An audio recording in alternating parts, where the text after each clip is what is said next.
you.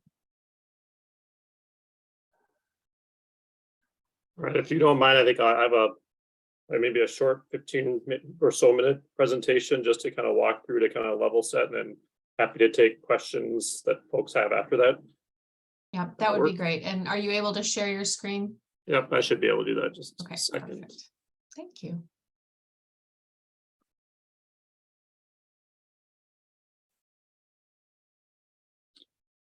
All right, can everyone see my screen? All right. Right. I guess I'll just start here by sharing that when we talk about traffic safety, there's a couple like just level setting things that I want to do. One is that traffic safety speeding is just it's a massive challenge. It's something that as I start with is that it really is something we deal with in really every street, every part of the city. I start there just because just to understand that this is a huge issue. I think we know it's a huge issue, but kind of what that practically means too is that we just can't do it something everywhere. But we are trying to do what we can where we can. But this is a massive issue. We literally get complaints on every type of street, every part of the city. The second thing is that this is we are just like everyone else, we are restricted by funding.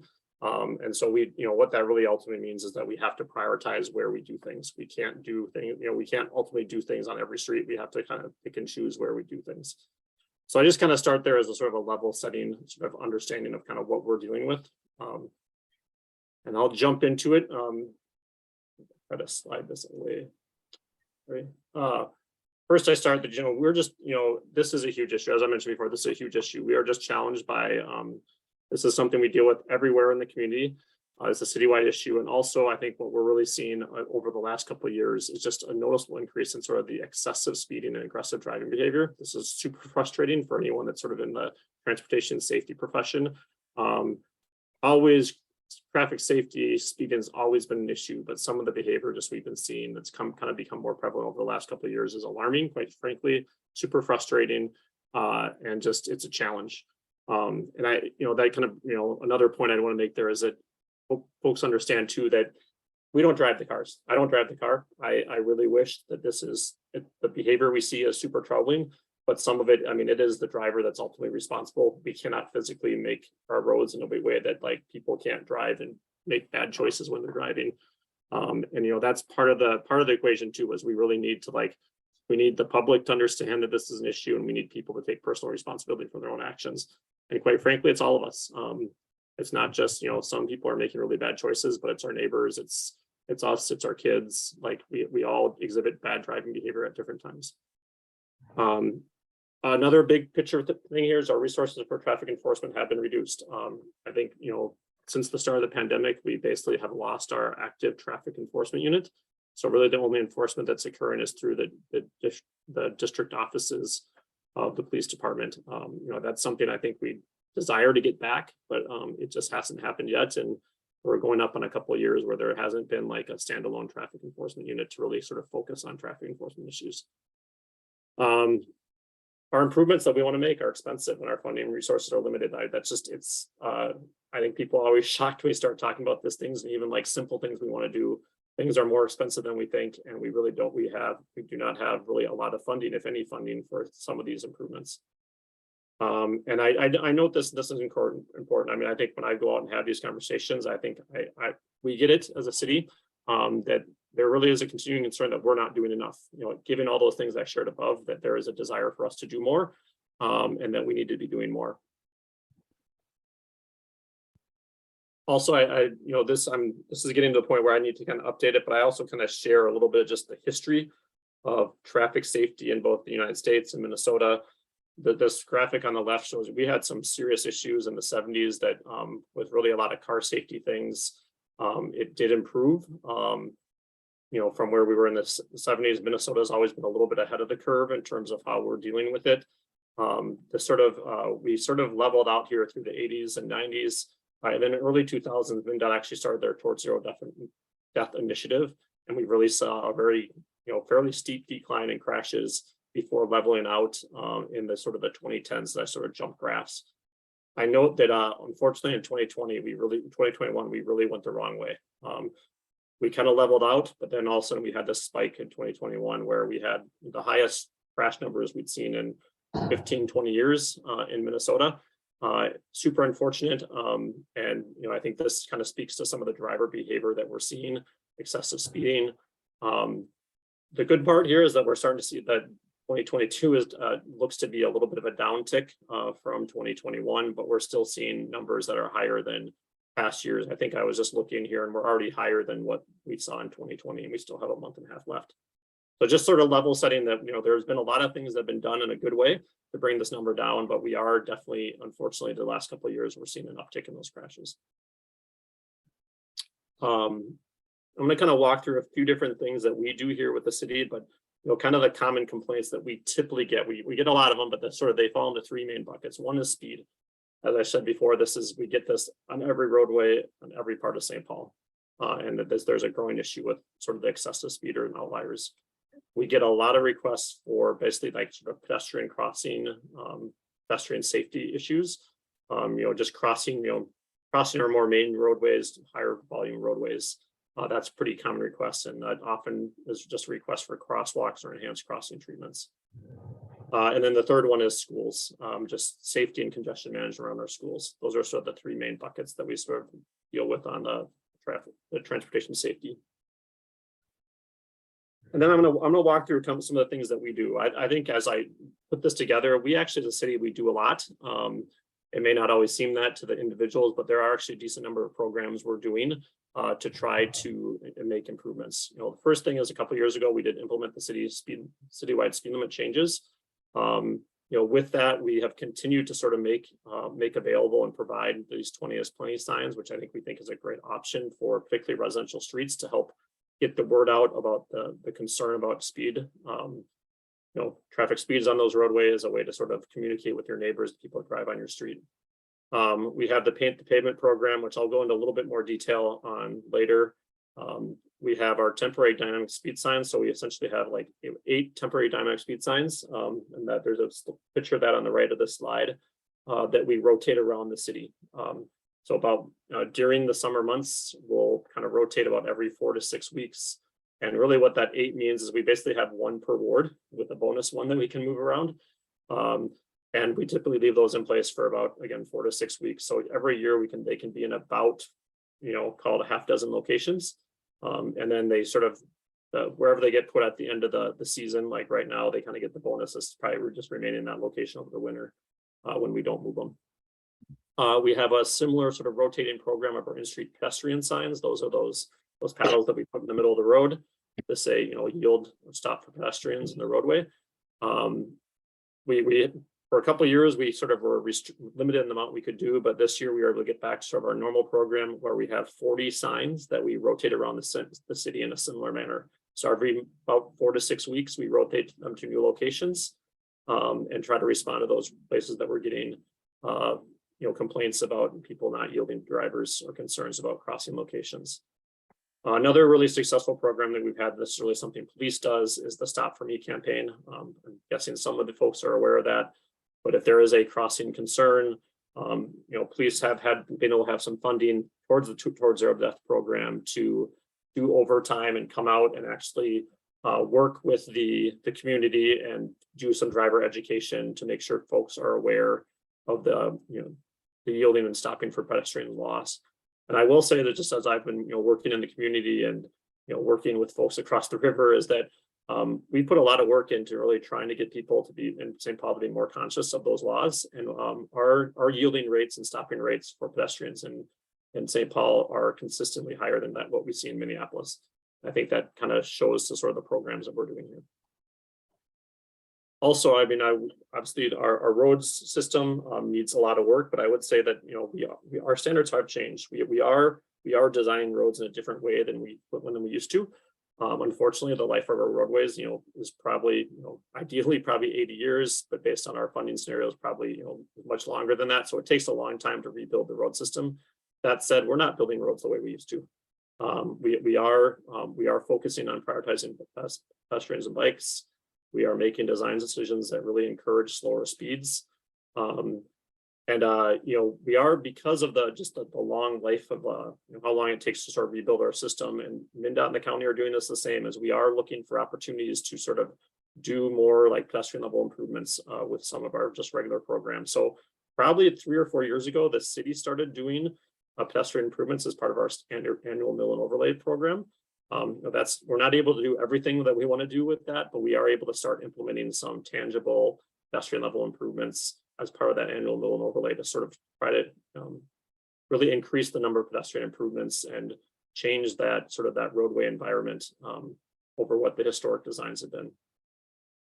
And my last bullet here is that, as we talk about sort of, changing design, or a focus particularly with pedestrians, is really to decrease pedestrian exposure, so that crossing distance, so limit crossing distance of the width of the roadway, and also focus on ways that we can try to encourage slower speeds.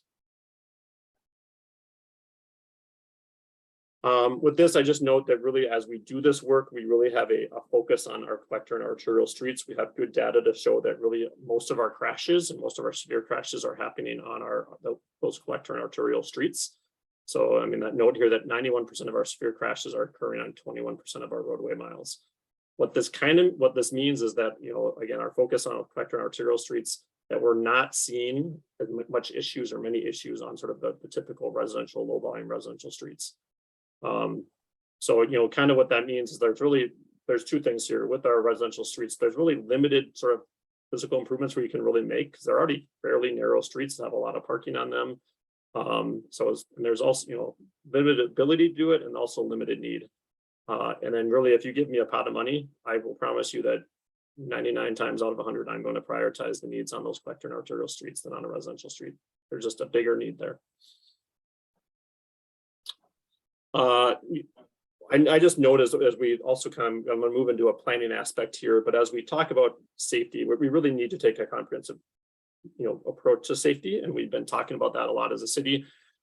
This is, I'm going to go back to where I kind of started doing my engineering work. There were 3 E's. Now there's, depending on what you see, there could be 6, 7, 8 E's, but really the 3 original E's are engineering, enforcement, and education. And, I kind of start there because it's really critical that we kind of take all 3 of those lenses. On the engineering, like, we can do everything we want to on an engineering lens, but if the public is not buying in and willing to, travel reasonable speeds, it's not going to be effective. If we're not able to do any enforcement, we're not going to be effective. Similarly, if we don't do anything to change our road designs, we're really putting our enforcement in a bad spot. So really, we need to really, try to attack all 3 of these things. And, as we move forward with the city, we are really trying to focus on strategies that we can do all 3. I'm also excited to be able to share that we are actually initiating work on a transportation safety action plan. This is probably long overdue, but we were able to kind of pull this all together here recently. And actually, we have an RFP that we just put out here a week or 2 ago, and we should be actually getting consultants responding that here. I think it's due in the next 2 weeks. And so come early January, we will be moving forward with work to complete a transportation safety action plan. A couple of key things that we're hoping to accomplish with this. One is we need to do a citywide crash review and safety evaluation for all modes. This will just help me do my job, but also really identify where those sort of priorities need to be on our system. We get a lot of requests, and I think it's really critical that we have hard data to sort of say where we're prioritizing doing improvements and how we're prioritizing that. And that's part of what the safety action plan will help us do. Another key thing here is that, just because, as I've said, we get a lot of, we do have a number of policies and other things about how we deal with typical requests. Those are not always well received by the public. And I think it's, what we want to do to take this opportunity is to kind of do a national review of some of the best practices around the country, and understand if we should be changing some of our policies based on that. So a lot of the policies that I inherited when I came into the job are fairly dated. It's not to say they're not still something that we want to do, but we need to be open to change and see what other options are out there. So we're going to take a look at some of our key policies and really look at kind of a national, maybe even international best practice to see if something makes sense. I do note that there's a want here, and there's the ability to deliver, and that's where that funding reality comes into play. Funding is a real piece of this, and that just because there might be some great things out there, but they might come at a cost that we're just not able to absorb. And then the last point here is a key one too. There was with some of the federal money that has been made available here. Completing this plan actually allows us to go after some fairly hefty dollar amount implementation grants. And that we're hopeful that once we complete this, the city of St. Paul should be well positioned to actually go and receive some fairly substantial projects. And I think what we can see, these are substantial reconstruction type projects. So like, pick your favorite corridor, but depending, we're gonna have to try to figure out the ones that might score the best, but it might allow us to like reconstruct, several miles worth of roadway with most of that money coming, from outside sources, not from city sources. And now I'm gonna just kind of run through some of the typical requests and how we respond to these. Most of these come to traffic engineering. We have a standard email and a phone number if folks have any questions. I note that as we review things, we need to be consistent with our policies. Oftentimes we need to sort of collect and review data to determine whether or not the treatment would be effective. We need to determine whether or not a improvement needs to be prioritized given the costs and other funding needs. And that's a big one. Like there's a lot of locations I would love to do something. We just quite frankly don't have the money to move forward. And if we ultimately have to choose where we spend that money. There's both whether or not we have the funding to implement, and maintenance is a big question too. I mean, we have same maintenance funding challenges on the maintenance side, and then we need to make sure that we're not implementing something that's going to have a lot of maintenance costs. That was a long-winded way of saying ultimately, and I know this is what frustrates people, we say no and we say it a lot. Crosswalk requests are a standard request. Our policy here is that we do have a couple of years ago, we actually updated this policy as part of when we did our pedestrian plan. There's more to it, but we basically have a flow chart that we follow. Sort of there's probably two key thresholds. I probably should put the other one in here is that the two things we're looking for is it should be a roadway that has over 1,500 vehicles a day. So we really don't put crosswalks on basically residential type streets. And then we are looking for a location that meets 20 pedestrians or has over 20 pedestrians at that crossing in 1 hour of the day. So those are kind of the two major thresholds that we would look to say that we would actually mark a crossing. Once we decide whether or not we mark it, depending on the type of road it is, we would start to look and see, are there other treatments that are required? So like, I'll just say this, Hamlin in the district is a different roadway than Dale. And the treatment we might look to do there are two different things, just because of the volume, and that we need to be cognizant of that. We don't necessarily just want to go out. Sometimes we just don't want to go and mark a crosswalk without being able to do other improvements. Other improvements cost a lot more than just the paint does. And note here, we have minimal improvements outside of our capital projects to implement sort of some of these additional treatments. And as I mentioned before, the yielding depressants is a citywide concern, and we have invested in those in-street pedestrian signs and stop for me programs. Stop sign request is another one to sort of deal with as a typical request that we get from people to address speeding. We do have policies for when we would install all-way stops. They are different for our collector and arterial roads versus local roads. They do include an initial engineering review. In the case of collector and arterial roads, our typical process may ultimately include the district council approval if we were to agree to or recommend a stop sign. Local roads, we typically do require petition from adjacent properties, and that this kind of ties into the last bullet. What I'd say is that, when we put in a stop sign, I think folks that live near this, they can anticipate more noise. I think we can expect if it's not really needed from a traffic control reason, we can expect compliance issues. People just don't abide by them if they're not necessary. And oftentimes an intersection will feel busier with the inclusion of a stop sign. Essentially, it takes longer to clear the traffic when there's a all-way stop there than when you kind of allow that traffic to continue to flow. I also note that stop signs are not a speed control device. It really is a traffic control device. And where we get ourselves into trouble as traffic engineers is when we try to use things for things that aren't to their intended purpose. And I think, as we put up, a big look that we have in terms of stop sign requests is, do we think it's going to create a safety issue? And we want to make sure that we're not putting in locations where we're really discouraging, or maybe I want to say encouraging, where we think there's going to be really poor compliance issues.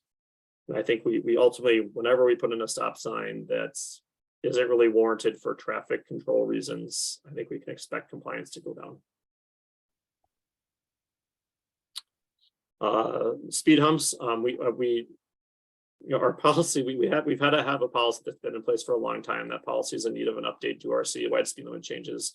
I'd say our old policy that we had was an extremely high bar to meet, and it was essentially almost impossible to meet. And that policy only applies to low volume local roads. So it was, essentially, I mean, I think you had to have speeds that were like 85th percentile speeds that were over 40 miles an hour to meet the criteria. I know that we have not done that yet. I think we will use that safety action plan as an opportunity to review our speed hump policy and determine how we want to move forward. As I shared before, quite frankly, we don't have a lot of issues on our residential roads. I know people want folks to go slower, but I'd say that, again, spending city resources on our local roads is not, I'd say, a priority. And we really have no funding source for implementing this type of treatment. That's one of the challenges we have. The last thing I'll just say about speed hump requests is one of the things we will look at as part of our transportation safety action plan is when it might be appropriate to do raised treatments on our collector and arterial streets. There are some challenges with that we can continue to look at, but I know the city of Minneapolis has been looking at this, and we're looking at it as well, understanding what we are allowed to do based on our state aid rules, and also kind of trying to figure out when and where it makes sense to implement those type of improvements.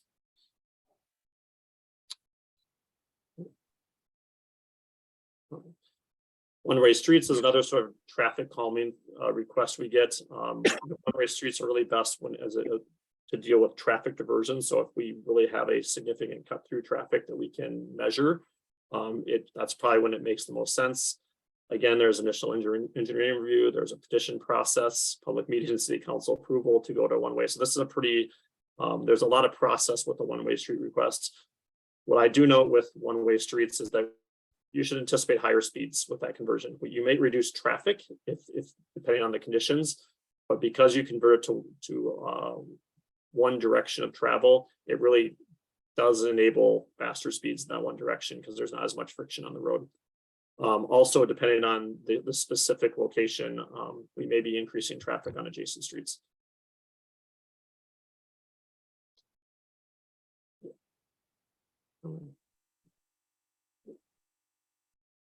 Parking signs, one other kind of common request is parking signs. This isn't necessarily a traffic calming thing, but as folks, if folks have a need for ADA parking, they simply, they have concerns about sight lines or other stuff, we also review those and we'll look at those and have typical policies for how we deal with them. And in most cases, unless it's a strictly a safety thing, typically the requester is responsible for the cost of these parking sign changes. The other one I want to touch on a little bit, I know this was a request, was the Paint the Pavement program. And this is something that one of our sort of neighborhood traffic calming ideas. I think it's also a neighborhood community building exercise. But there's a picture here as an example of what this looks like, but on residential streets or residential intersections, neighborhoods can come together and basically get a permit to do some sort of artistic design on the street.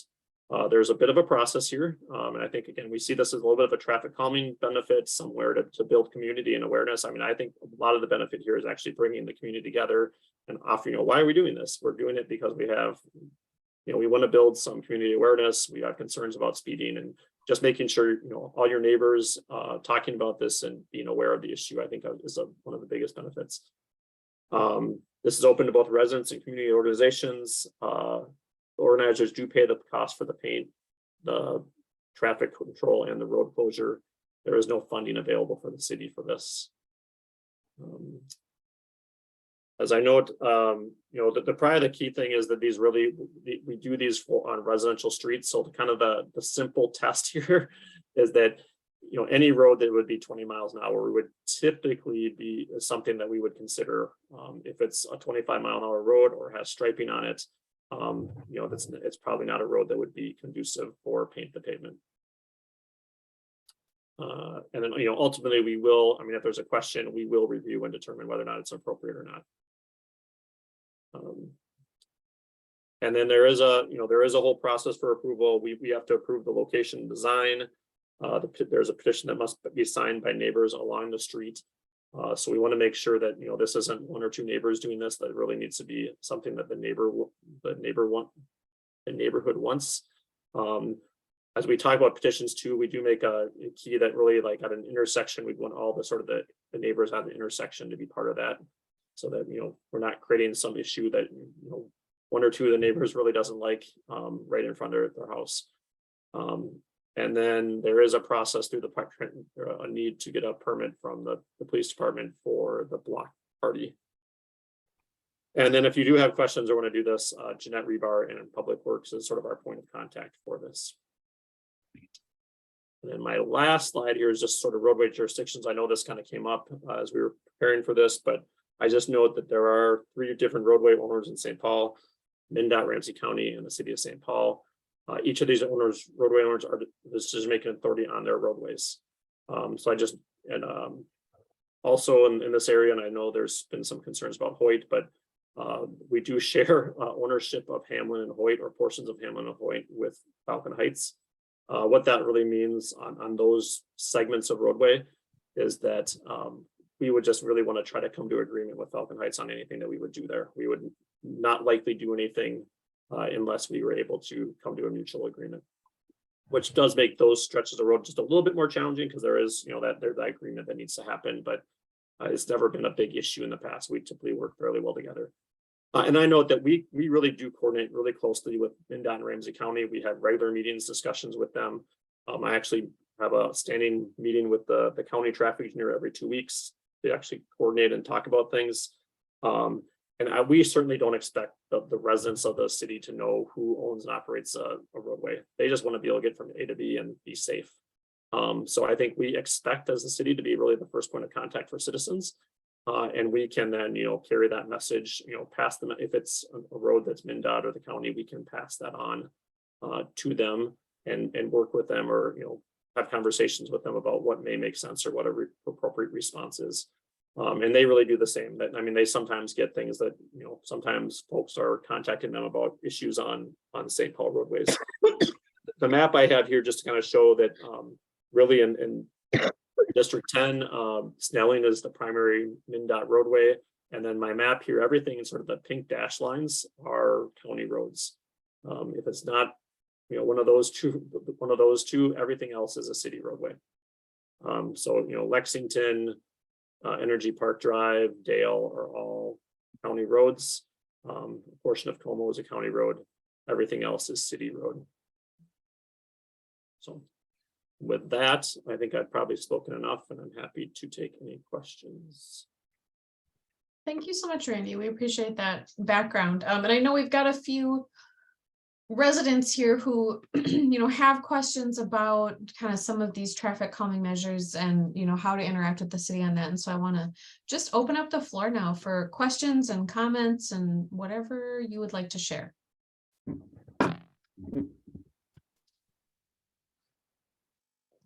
I have a question, if I may. Go ahead, Sophia. So with respect to the stop signs, you said that they often will make the area in which the stop sign is installed feel busier. But is it true that stop signs sort of decrease traffic also? So I'm not aware of anything that shows they decrease traffic. I think in some locations they might be used to discourage traffic, right? Like you add these sort of like discourage. I mean, I've definitely seen that happen in some communities. I think part of this is, and that's how we are, some of our policies are sort of trying to address that in terms of like, we are, sort of in our residential neighborhoods, we have our what we call a basket weave approach to stop signs. And that's sort of a kind of initial test to see whether or not we would, kind of look at adding stop signs, as whether or not it's meeting or not meeting the basket weave approach. And then, I think, we do want that traffic to be on, our collector and arterial network. So, not to say we want a bunch of traffic on those roadways, but we would rather it be on the collector and arterial roadways than within the residential area. So we're cognizant that we don't want to start putting up on, like say on Hamlin, we don't want to put a bunch of stop signs on Hamlin, so that, because otherwise that traffic may just move to the residential neighborhoods or the residential streets. Does that make sense? Yeah. Do you know what Hoyt is? Is that an arterial or just, I don't understand the difference between. What we would consider a collector roadway. So and this is where I know this gets a little technical, but like we kind of have what we call a hierarchy of streets. So we have sort of on the low end, we have what we'd call a residential street. That's pretty low volume. A collector street is sort of collecting some of that traffic from a neighborhood and getting it to what we'd call a higher volume or arterial street. And like an arterial, Snelling is an example of an arterial. That's a pretty high level arterial, but like Dale would be an arterial. I think Lexington would be an arterial. I think Como in some ways, some portions of Como are an arterial. So it's it just kind of give you a flavor of the way that we kind of look at that. And obviously the sort of the higher the function of the roadway, we expect more traffic to be on that. And in some, I don't say we're trying to facilitate, but we're trying to facilitate in that a safe and at a low speed manner. So I understand that I heard that stop signs, we could be considered for a stop sign. It can't be any, there has to be a certain minimum distance between stop signs and other areas. I don't recall exactly what the technical requirement is, but in order to, you said in your presentation with respect to stop signs, that one of the first steps is to get an initial engineering review. Is that right? Yeah, I think the first step would be to contact our office, our traffic engineering office, and we can take a look at it. I mean, if there's a specific, we're requesting a stop sign in this location, we can sort of take a look at that and sort of, give our initial response. It may be, a lot of cases it's probably gonna be, let's take a look and we'll get back to you. In some cases, we might be able to immediately look at it and say, this is not going to meet our criteria and we would not recommend it. Okay. So, and I do, the thing I do want to push with, I mean, I will say that, one thing that we could expect, this is kind of a, some people are going to go slower. I think, there have been past studies that basically show that between stop signs, traffic actually gets back to the same level it is, if not higher. The other thing that we really deal with, and I think this is a really real thing, I see this just in my residential neighborhood as people are accelerating from a stop sign, is that traffic that's accelerating or decelerating often feels like it's creating noise. And it often actually feels like it's faster than it actually is. Because that acceleration is in and of itself sort of a noise issue, and it makes traffic feel faster than it might actually be going, and it's a little bit of a nuisance. So Okay. I just note that they're not all good. I mean, trying to put they're not a great tool for speed control. I don't think they're, unless you're really putting a lot of them up, I don't think they're going to be diverting traffic. Okay, good. Thank you. I think that's all I have for questions. And you had your hand up next. Unmute and put my hand down. Okay, and I'll try to talk fast here. Just first a couple comments. Victoria is an arterial street, and supposed calming improvements were done in 2014 or 2015. Those have made zero difference. A traffic study back in 2016 or 17 gauged the average speed at 38 miles per hour in what was then a 30 mile per hour zone, and it's now 25. There's been no change to that, and yet there's been like no plan to do anything to address this. And then it seems like traffic control is detached from pedestrian safety. And I just want to mention one thing, those sharrows, when you're walking on those, you get clipped by bicyclists. So those are not good plans. So my question is, if there's not an active traffic enforcement unit, how can you evaluate the effectiveness of enforcement? And why isn't there enforcement? Well, I think that's a great question about how we can evaluate if it's not really occurring. The question about why it's not, I mean, I think that's, it's not a question I'm really in a position to answer. I mean, it's a challenge that the city's had. There are funding realities that are, that all of our departments are dealing with, but the enforcement question is really one for our police department, and in terms of how that's choice is being done. But there was I don't have the background on it. I know it's something that we've talked about a lot about from a public works side, and I think we're very, encouraging of the desire to see more enforcement, but there are just realities in terms of their funding and what our police department sees as priorities.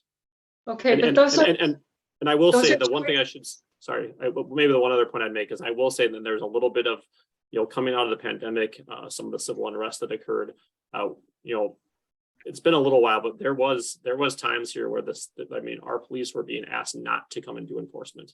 We're asked not to do certain things, and that, obviously they're very sensitive to that. They want to be respectful of that. I think we're sort of moving away from that issue, but that was a real thing too for a period of time where there was, neighborhoods were not welcoming that enforcement, even though at the same time folks were complaining about traffic issues. Neighborhoods were not wanting to see that enforcement. well, I think that's insane. I mean, this is a basic city service, and to not, these are choices. These are budget choices people are making, and they're making them consciously. So there's conscious decisions not to do these things. And I'll email to you the rest. So I'll stop there. Thank you. Thanks, Ann. I'll go to the streetcar station. Yeah, we have Betty has a question here. Yes, I would like to hear your comments or suggestions about my area of Dale at Jessamine. And I'm especially concerned about the out of control cars that leave Dale and run into our yards or sidewalks and our boulevards, because I now feel that those are all unsafe places to be. Yep. So first I'll say that Dale Street is a county road. So the county ultimately Yes. does have jurisdiction over that. So I mean, as a city, we don't get, it's the county that will be making decisions on that and what will happen. The good news on Dale is that the county actually does have funding to do a 4 to 3 lane conversion, and they're starting the work on that. I'm careful here to throw out a date because I'm not sure exactly when this is going to happen. I know it's not scheduled for 2023. I think it might be a 2024 project. It's possible 2025, but I think it's 2024 where they've received funding. They're starting to do, they've started to do some design work. I think they are planning some public engagement here in terms of what they're going to bring out and what that may look like. But the good news is that they do have that. They are moving forward with that, expect to make, make that improvement. I think it's just a question of what that final design ends up looking like. The feedback that we have given as a city to the county is that, as they do this, we think it's very critical that they find a way to make pedestrian improvements and pedestrian crossing improvements as part of that. So this isn't just strictly putting in a 4 to 3 lane, whatever sort of scenario they come up with for what this looks like, they need to find a way to do multiple pedestrian crossing improvements to make that roadway easy to cross. I think, depending on what those look like, they can also potentially be treatments that might help to encourage slower speeds. The county's gonna have to work through that process where we'll be right there with them in terms of helping them with that. And we'll kind of see what exactly they come up with. I do know, I should probably share, just because this is, as we work collaboratively on this, Dale Street that segment of Dale Street is a roadway that we've identified for bike lanes. And so I think that's one of the things that will be part of I believe the county will be fleshing out too as part of their design. So I share those points. I don't know if I have a great answer in terms of like how we stop people from driving off the road. Speeding and the bad driving behavior, as I mentioned, is a serious problem. We need to, we're doing what we can when we can to try to, change the design of these roadways and make them better. I think that the county 4 to 3 lane project is a good example of that, but unfortunately, we're still gonna have to wait a couple of years for that improvement to happen. I hope that comes about. I had originally been told by the county commissioner that 2022 was when it was going to happen. And I did have an out of control. We've had 2 of them in the last year, just on my block, out of control, the roadway, run into the yard. In my case, what stopped it was hitting one of my large trees. And I still think it's unacceptable to not have some interim measures when so much of that is happening. I agree with what you put forth, that there have been increased speeds and aggressive driving. And I don't know what the answer is, but I just find leaving it as it is unacceptable. Yep, I hear you, and I'm unfortunate that you've had those incidents. So again, it's very frustrating. All I can share from maybe the city perspective, is that we have limited. I mean, we have limited resources, and I can't say it enough. And that people want things. Everyone wants stuff done right now, and sometimes I hate to say it, but that a project a couple of years out might have to be good enough because we just don't have there's the financial resources, but also there's staff resources that if we're actually going to make and move like tangible improvements for the city forward, we can't always be sort of call it chasing interim fixes or trying to find out ways to do interim fixes. We kind of need to sometimes be focused on that bigger or the longer term improvement. I know that's not satisfying, but like we can't do it all. I appreciate whatever you can do. I will just say that it's not expecting it right away. I've lived there for 46 years. I've been trying to get something done, and it has just gotten so noticeably worse in the last few years. And you can see up and down Dale Street where vehicles have left the road. I know that just on my block in the last year, the story of that. And it wasn't weather connected in any way. They were both during the daytime. Anyway. And I share your frustration. It's Thank you. Yeah. Thank you. Chad has his hand up. Yeah, so you talked a bit about the Paint the Pavement program. I'm curious if there was any studies or discussion on if that works for the larger roads, and if putting that in place would have any traffic calming effects on some of the busier streets too. Well, one is I think that there's a couple of reasons that we do it on local roads. One is that as we start painting the roads, we need to be careful that we don't sort of confuse the markings with other elements.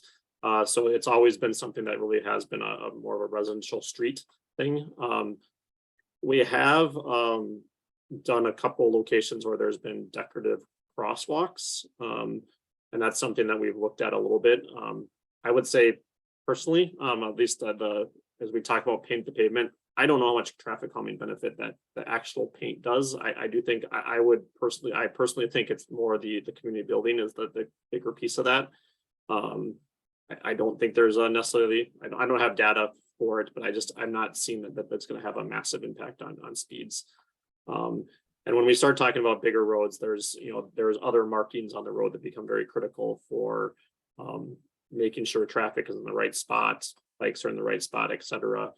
Communicating to drivers where they need to be, and we need to be careful that we don't create situations where we're confusing that. So again, for the most part, these have been lower volume type of scenarios, other than maybe the occasional decorative crosswalk. And we do have different rules for a decorative crosswalk. Thank you. Other questions or comments for Randy while he's here? Yeah, go ahead. Streetcar station. Yeah, this one's for me this time.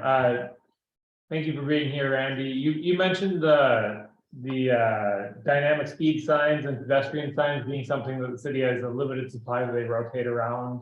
Would that be something that community might be able to fundraise and get a dedicated one for a particular area if there were that much desire? Would that be an option? I don't know if I've ever had that direct question. I'd say, with both treatments, I think what we believe, I don't know if I have hard data on this, but I do think we see diminishing returns the longer they're out there. And that's kind of why we have this rotating program. And so it's a way to sort of spread that asset around. And that, again, we don't know, I think we do have some diminishing returns. So I think, the way that we would look at this, with anything, one is, I think those in-street pedestrian signs, we really see those as a temporary treatment. So I don't know if I see those unless it was an extremely unique situation. I don't, I wouldn't see us really agreeing to sort of a permanent location with those. I think for the dynamic speed signs, again, we see diminishing returns with those. And I think, we certainly can look at them for a permanent installation, but I think, those locations that we do have some, the occasional one in some in the occasional dynamic speed sign that are permanent. Right now, those are primarily in those areas where we have fairly big speed changes. So as you're coming off like a higher speed roadway onto like a lower speed roadway. I do think, and this is maybe a good reminder, like I think that the use of the dynamic speed signs might be a good one that for us to do, or at least the permanent ones would be a good one for us to sort of make sure that we're reviewing as part of that policy review, kind of what is the best practice out there. Because again, I do think there are some diminishing returns. That said, probably what we're missing here is, is there that category of roadway where we just sort of had historic speed problems, maybe not had success with some of the treatments we've done. Is that an appropriate place to look to put them?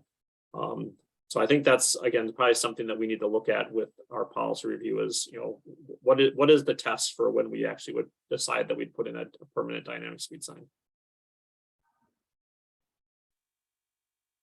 Thank you. Other questions or comments that are out there? So I guess a thing on my mind, I've been on the land use for many moons at this point. And when people come to us and have suggestions for road safety, when they want a stop sign, when they want a crosswalk or something like that, I feel like part of my job right away is just to tell them like, hey man, we'll try, but lower your expectations to start with, because there's not like a bucket of stop signs that we just pull one out and stick them in when people ask for them. And my experience has been over the years that the amount of effort you will put into the amount of like change you will get back tends to be pretty unbalanced. And so one of the questions that had kind of come to this group from neighbors over the last few months is kind of around this idea of like, as you're saying, if the answer usually is no, and that's because of engineering decisions that are not on the mind of the layperson and kind of ostentatious funding bids that the city has to deal with from contractors when you want to do any kind of like simple construction, then what is the role of community in asking for or identifying improvements? Because I think this is what it comes down to me from a community organizing perspective is like, what do I tell people when they come to us asking for things like this, besides just like, yeah, the answer is probably no, sorry. Like, what is there a way to give people more access to some of those smaller tools, or to help people understand more directly what some of those barriers are, so that energy, because what I don't like to see is people who are like, I'm going to get a stop sign, and they invest all of this time and energy and it still comes to nothing. Like, what if we took that energy and put it towards something that could have some sort of impactful change? So I know that's nebulous because it's more on like the community organizing side, but that is like, from my perspective, that's one of the biggest questions that I have ended up with over the years. It's a great question. I probably don't have a real good answer. As I shared, I think unfortunately we do end up saying no a lot. And I think, you phrase that in a really good way, that I think unfortunately that probably turns folks off in a bad way, and where, how do we better seek that positive energy? I think there's a ton of needs citywide, obviously. And I think some of this is, my initial thought is, how do we turn that into understanding what the bigger need is, maybe being advocates for, some of this is just, how do we become better individually and collectively communicating that this is a citywide issue, and actually like kind of as Director Kershaw, my boss, Public Works Director Kershaw, like he really wants to shame people that speed, which is a interesting way to look at it. But I think that's part of it. Like, how do we make this, how do we change the culture? I don't know if I have a great answer, but I think, from a community organization part, like some of that, as I shared, those E's, it's that education part. is there a role for the community organizations to be part of that education in terms of this is a big issue. This is something like, quite frankly, and as we've talked about it a little bit, it's our friends, it's our parents, it's our kids. Like these are the people this is affecting. It's our neighbors. And if you're going to choose to drive recklessly, you're putting all these people at risk. It's a selfish behavior, and you're really not really. You're kind of, you're saying that you don't really care about all your fellow neighbors, and again, all those other connections that you have, and how do we make that a bigger thing? So I think that might be something as part of our safety action plan. I think we're not. It's a plan that's not going to do everything, but I expect that one of the recommendations that will likely come out of it is some sort of public involvement or public education campaign. And so how do we make that something that's bigger and really can try to have that impact? I think the other part is really kind of keeping this issue at the forefront. I mean, I don't think it's lost on those of us that kind of do this work every day. Like we are trying to make tangible improvements. We want to make the best investment of the dollars that we have. But some of it is, we do have limitations. And there are challenges that we deal with those limitations every day. And I think it's, making sure the policymakers know that this is a critical issue and that the city really needs to be doing more and doing more quicker. I think that's also part of it. I think we're doing a lot as I went through this. I mean, as I know that unfortunately it sometimes I think to the individual that's making a request, it doesn't sound like we're doing a lot, but I think also, I make the time to come out here because I do think we are doing a lot. And I think I could go show you a lot of the things that we are doing. Unfortunately, it's a really big city and some of those things can get lost in the minutia. So, we're trying to up our game. And some of that takes money. Some of that takes, a desire from sort of that policy level. I think someone here mentioned the concern about the lack of enforcement and that I mean, that's a key thing. Like we can't do this just as an engineering piece. We can't just do this in enforcement. And like, if we are lacking a major piece of the puzzle, like some of that is taking that community input and really kind of pushing again the policymakers to say we need these things to be funded. Again, that's a challenge. I mean, I think when we say funding, that funding doesn't come from anywhere. I mean, there's there's obviously concern about folks when they also the budget gets proposed and what that means for people's tax rates. But it's a real challenge that we have, and I'm not trying to make excuses, but it's we ultimately have to prioritize what we do, and that's one of the things that as a public works department we're trying to get better at and better communicate kind of why we're doing things here, and like we're choosing to make this decision here because this is our biggest priority, and really have the data to back it up. So it doesn't really address that individual request we get, other than to say that we can point to say we are doing a lot of things and we're choosing to spend it here, and this is why. Yeah, and I think I would say, as you go through this planning process, using district councils as a place to try out smaller scale interventions.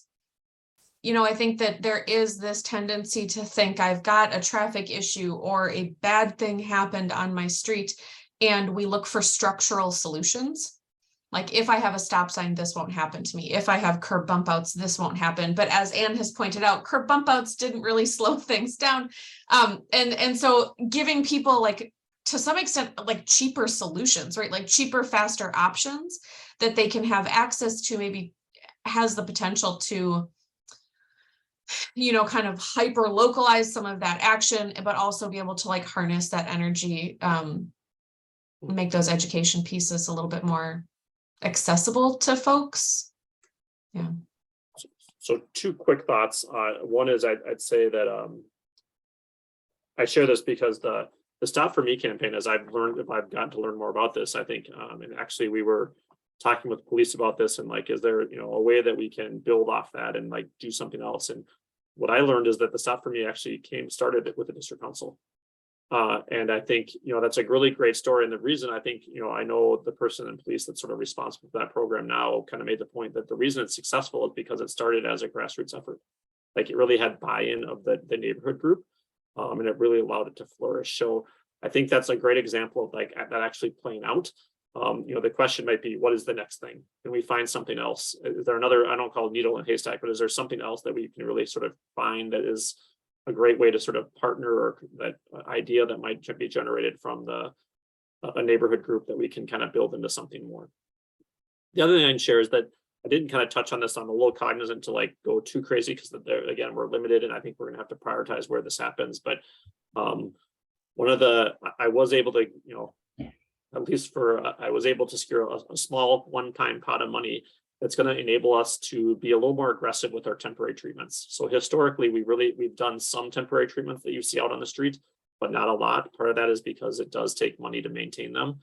But I got a little pot of money as we've been having these conversations with, trying to do more and be more reactive, or maybe be more proactive and actually respond to some things. I do now have a little bit of pot of money to play with, and I expect next year we're going to start seeing some more of these temporary treatments. They don't look great, but they allow us to try to deal with some things in the interim. Not every corridor is a good location for this, but we have a few ideas that we're already kind of having the planning works for next year to start getting some things out on the street. And I am hopeful that that the one issue is once that money runs out, we might have to pull them from the street, but I'm hopeful that that's something that we will be able to continue to do in the future, because it at least allows us to hit some of the higher area of needs before we're able to get there and with a permanent improvement. It also allows us a little bit to do a little bit of a testing of what something might look like in a permanent scenario. So again, I'm cautious to throw that out there, because it's quite frankly, again, this is not something, well, hey, you got these temporary treatments, come do something on my road. That can't work that way. We're going to have to, again, prioritize on the areas of biggest need.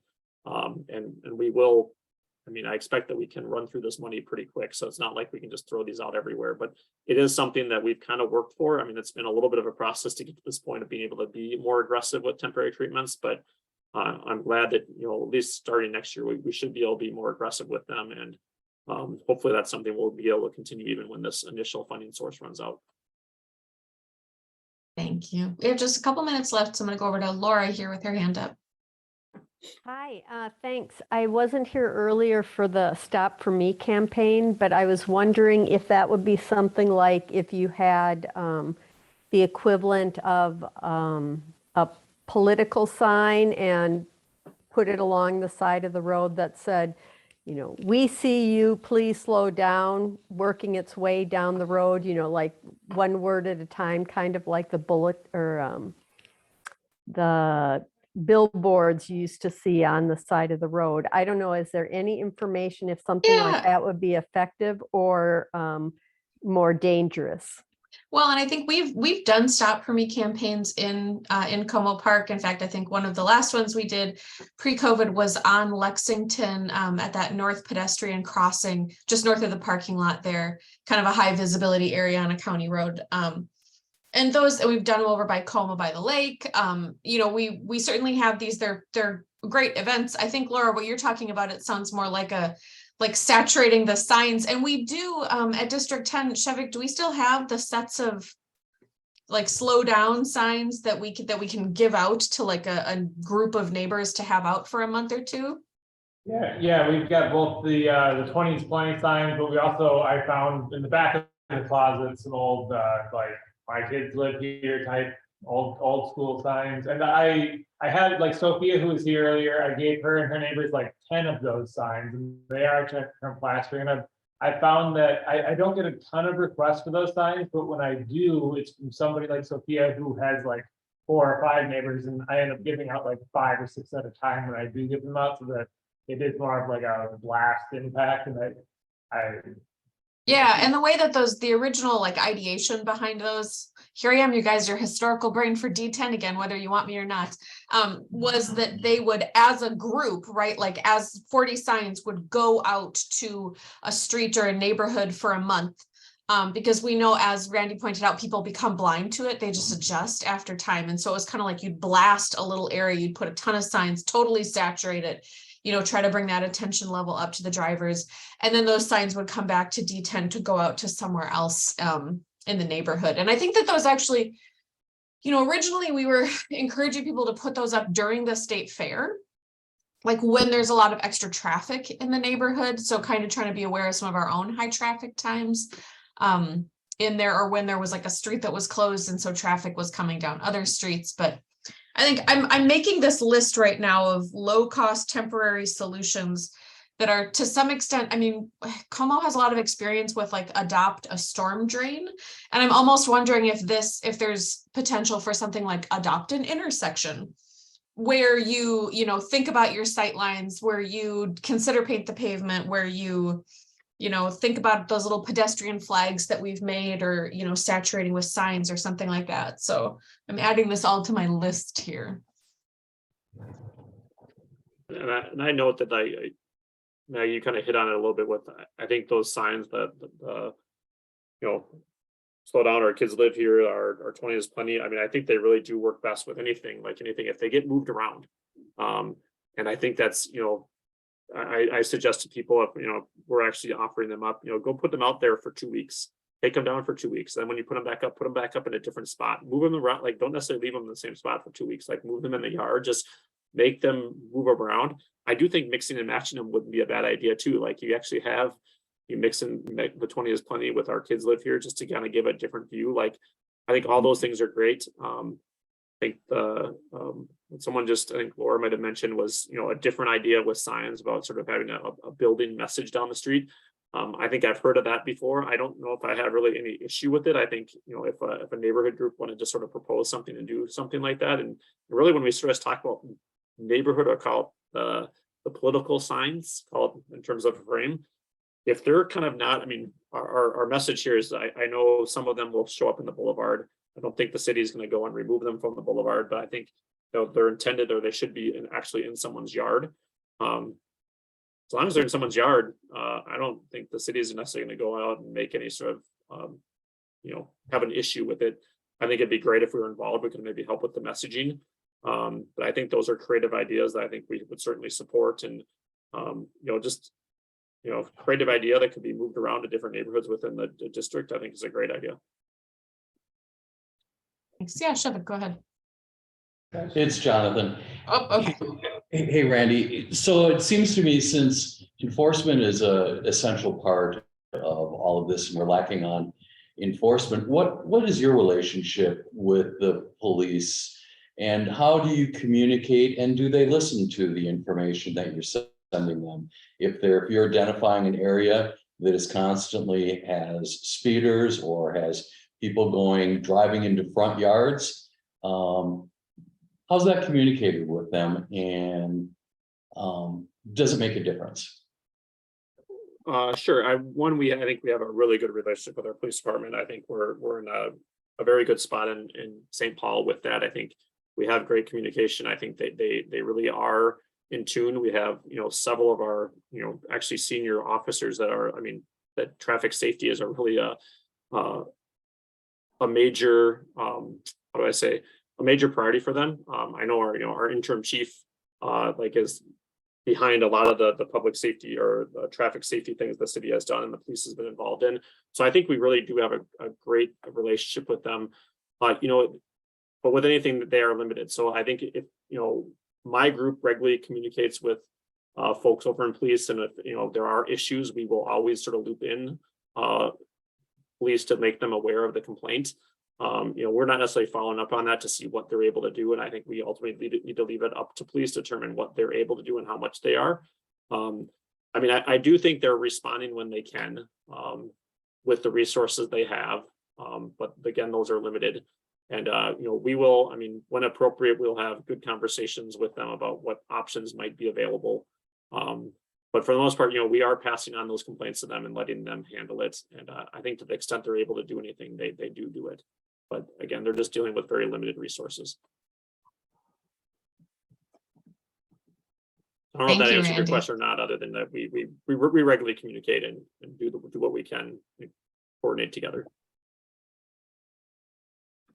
All right, folks, it is 7:10 and we've got just a couple minutes before the full board meeting begins at 7:15 here. So I want to first just thank Randy for joining us. I think this is, it's always really helpful to kind of think about some of these big nebulous citywide problems and recognize them as not just Como Park problems, right, but citywide, kind of have some context and a little bit of idea creation there. So thank you for your time tonight, Randy.